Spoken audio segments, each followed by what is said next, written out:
one day before we can celebrate the birth of Jesus, the church invites us to reflect through the Gospel of Luke, chapter 1, verses 67 to 79, the song of Zechariah, thanking God for his goodness and prophesying what his son John would be.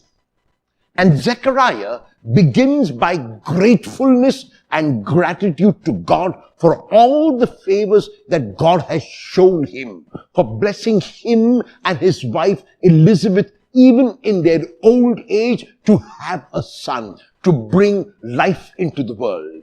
And after he exalts God, after he thanks God, after he expresses his gratitude, he speaks about his son. And about his son, there are three things which Zechariah says. And the first is that his son will be egoless.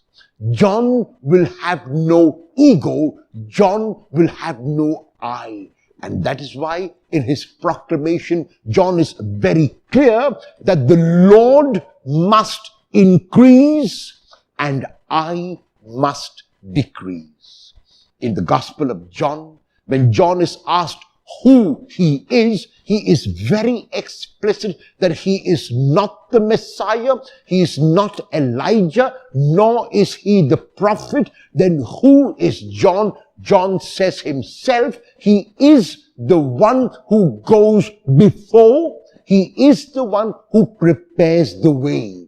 Isaiah had spoken 8 centuries ago about a messenger who would prepare the way of the Lord. It is John who identifies himself as that messenger after the prophet Isaiah, who says to the people that they have to prepare their hearts, prepare their minds, prepare every fiber of their being to welcome the Messiah who is to come. So Zechariah says first about his son that he has no ego. He does not mind decreasing if the Lord will increase. He doesn't mind being in the background to let the Lord take the foreground.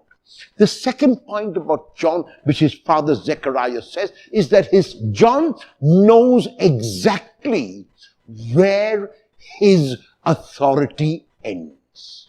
The moment he points Jesus out to people, the moment he identifies Jesus as the Lamb of God, then John recedes into the background. John moves away from the scene and lets the spotlight fall on Jesus. The reason is John knows that his whole aim in life was to prepare the way, was to lead people to Jesus. And the moment people encountered Jesus, John was no longer required. He knew exactly where his authority ended, and he let his authority end when people encountered Jesus. He did not proceed further than that, and that is why he was able to be at peace with himself. He was able to be at terms with himself because very clearly he was aware that his role was only to lead people to Jesus.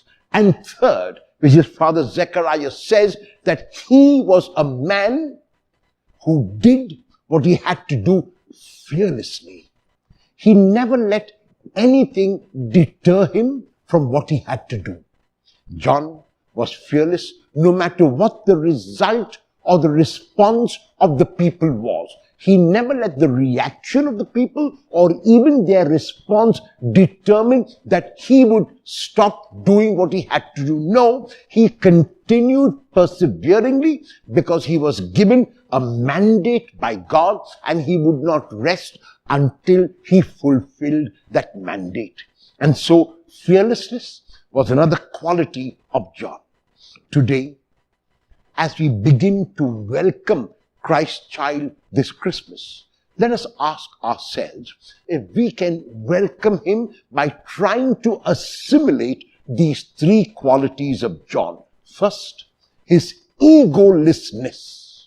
There are so many times when we put the I in the center. Someone said so well that the full form of ego is edging God out.